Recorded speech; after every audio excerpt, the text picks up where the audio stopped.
본문에 나오는 수전절, 이 수전절은 유대 달력으로 겨울이었습니다.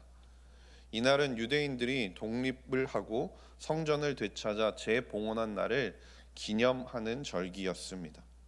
그런데 이날도 완벽한 독립을 기념하는 날이 아니었는데요. 종교적인 활동만 로마에 의해서 허락을 받고 허락이 된 상태에서 그들은 여전히 완벽한 독립을 꿈꾸면서 여전히 메시아의 출현을 애타게 기다리고 있는 날이었습니다. 평소에도 메시아를 간절히 기다리던 그 유대인들에게 있어서 이 날은 그 열망 같은 것이 더욱더 커지는 날이었던 것이죠. 그래서 그런지 모르지만 유대인들은 또다시 예수님 주위로 몰려들었습니다.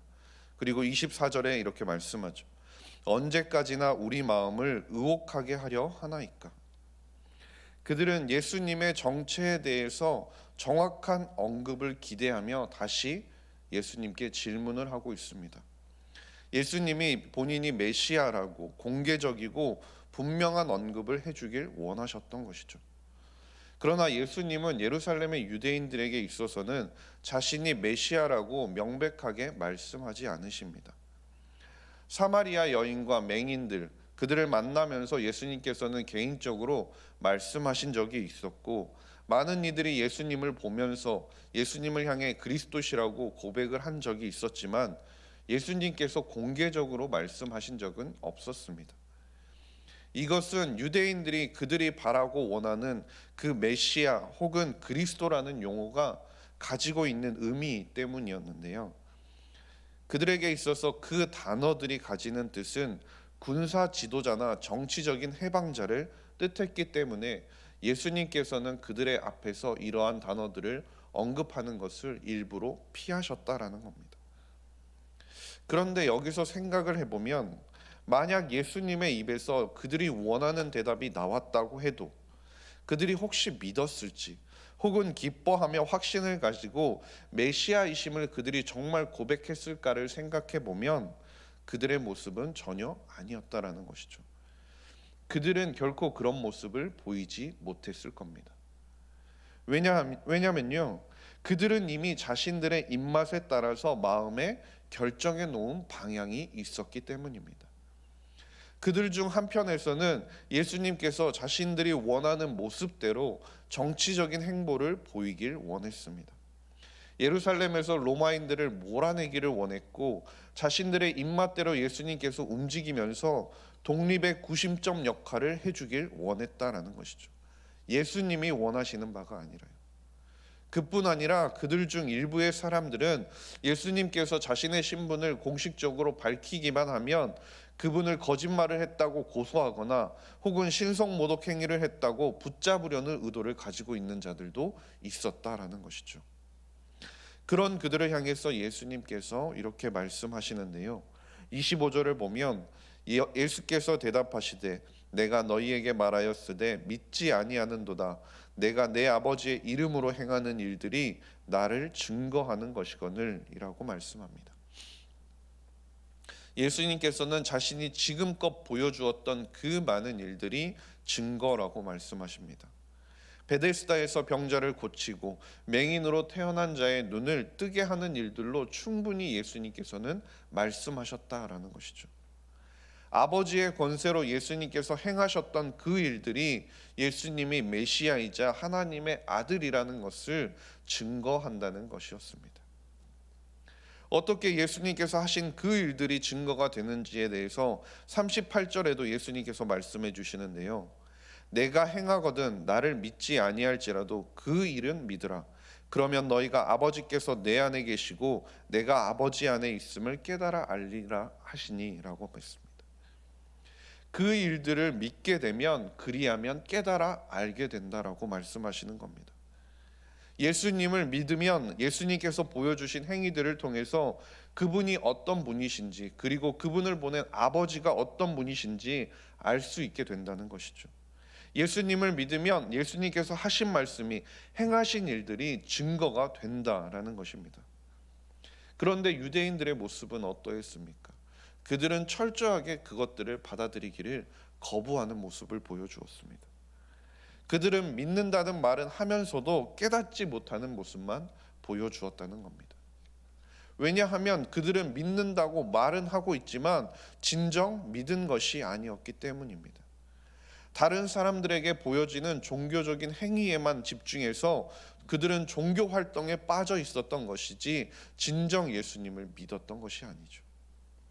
예수님께서 행하신 일들에 대해서 그들은 그 옆에서 눈으로 보았으면서도, 그분이 전하시는 말씀들을 들었으면서도 믿지 못하고 그것을 신성모독이라고 말하기 바쁜 그들의 모습은 결국 자신들이 예수님의 양이 아님을 증명하는 것이 된 것입니다. 그래서 26절에서도 예수님께서 이렇게 말씀하시는데요, 너희가 내 양이 아니므로 믿지 아니하는도다라고 말씀합니다. 누구나 들을 수는 있습니다. 그러나 유대인들처럼 믿지 않으면 거기서 끝나버린다는 것이죠. 예수님의 목소리를 듣는다고 해서 모두가 예수님의 양은 아니라는 것입니다. 왜 그들은 들었으면서도 믿지 못하는 것일까요? 보았으면서도 왜 믿지 못했을까요? 하나님이 만약 지금 우리에게 음성으로 말씀하시면 우리가 믿을 수 있을 것 같지 않습니까?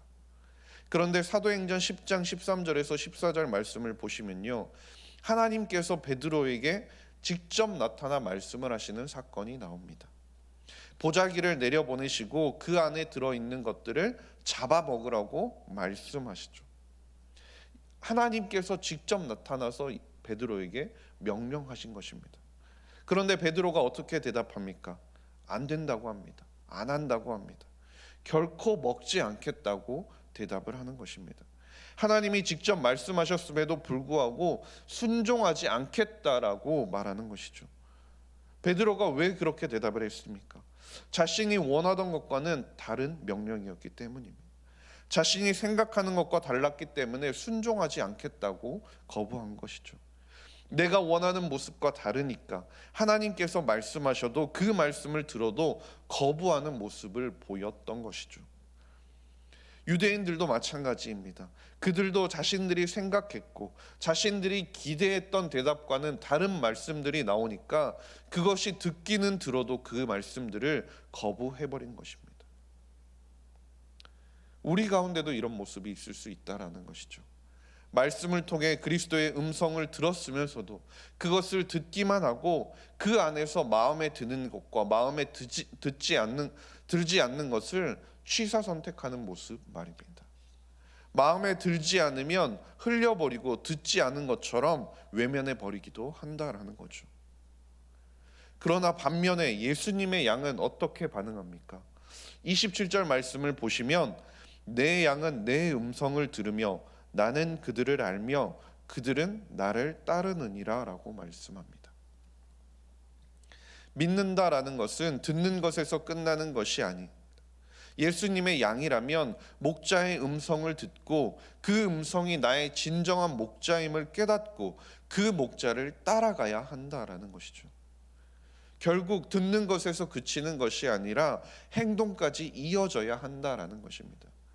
그 부름에 반응해서 그 부름에 반응하여 따라가는 것, 그것이 목자 되신 예수 그리스도를 따르는 진정한 양의 모습이라는 것입니다.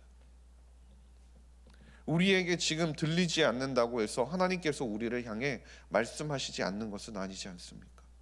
보이지 않는다고 해서 예수님께서 우리 옆에 계시지 않는 것 아니지 않습니까? 분명히 세상 끝날까지 항상 함께 있어 주시겠다고 하나님께서는 말씀하셨습니다. 마태복음 28장 20절 말씀을 보면 내가 너희에게 분부한 모든 것을 가르쳐 지키게 하라. 볼지어다 내가 세상 끝날까지 너희와 항상 함께 있으리라 하시니라. 하나님께서는 오늘도 우리에게 말씀하고 계신다라는 것이죠. 그리고 예수 그리스도께서는 오늘도 우리와 함께 계신다라는 겁니다. 믿으십니까? 우리가 살아가는 이 시대는 이스라엘 백성들이 살던 광야보다 어찌 보면 더 광야 같은 세상입니다. 이웃들에게 있어서, 사람들에게 있어서 의도치 않게 오해를 받는 일도 너무나 많고요. 교활한 자들의 덫에 빠지는 때도 있습니다. 생각지 못한 고난을 만나기도 한다라는 거죠. 진짜 광야보다 더욱더 위험하고 험난한 것이 지금 우리가 살아가고 있는 시대라는 것이죠. 대적은 우리를 삼키기 위해 눈에 불을 켜고 있고 위험이 도처에 도사리고 있다라는 것이죠. 그렇기 때문에 지금이야말로 더욱더 우리를 바르고 안전한 길로 인도해 줄 목자가 필요하다라는 것입니다. 선한 목자이신 예수 그리스도가 말이죠. 왜냐하면 오늘 말씀에도 보면 그를 따르는 자에게 예수님께서 무엇을 보장하시겠다라고 말씀합니까? 영생의 복을 보장하시겠다라고 말씀합니다.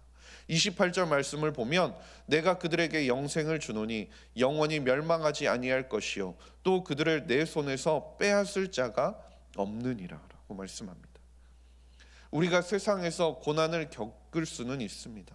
그러나 어느 누구도 예수 그리스도를 통해 주신 그 영생을 빼앗아 갈 수는 없다라는 것이죠. 왜냐하면 선한 목자이신 예수 그리스도께서 목자가 양을 지키듯이 오늘도 영원한 위협에서 우리를 지키실 것이기 때문입니다.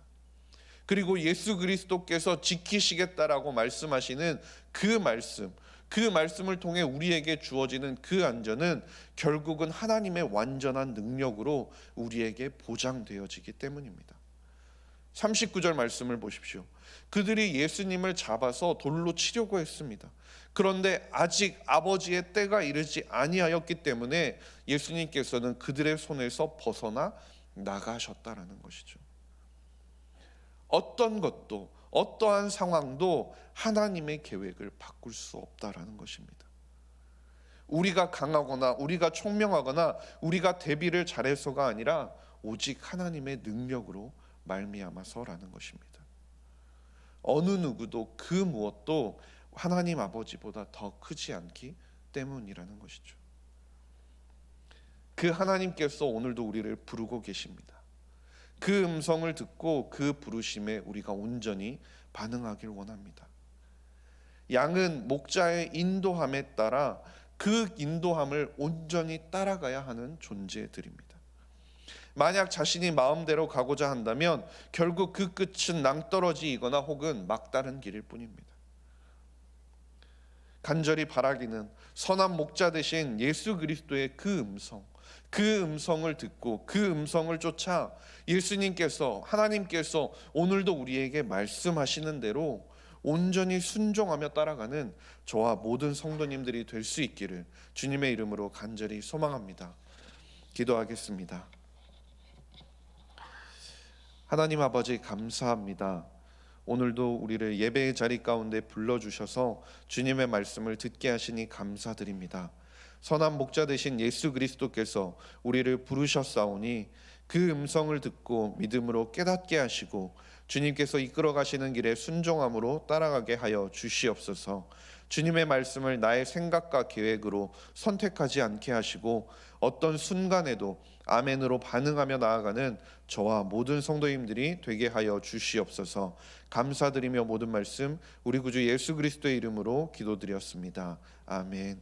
우리 주님 예수 그리스도의 은혜와 하나님 아버지의 사랑하심과 성령의 교통하심이 하나님의 백성들 가운데 함께 하시기를 간절히 축원하옵나이다. 아멘. 이 시간 함께 기도하실 때 담임 목사님의 영육간의 강건함과 사역 위해서 기도해 주시고 전성일 선교사님과 케어다원 선교사님 넘치는 교회와 예수 중심 교회를 위해서 기도해 주시고 가지고 나오신 개인의 기도 제목으로 기도하신 후에 자유롭게 돌아가시면 되겠습니다. 함께 기도하겠습니다. 하나님 아버지 감사합니다.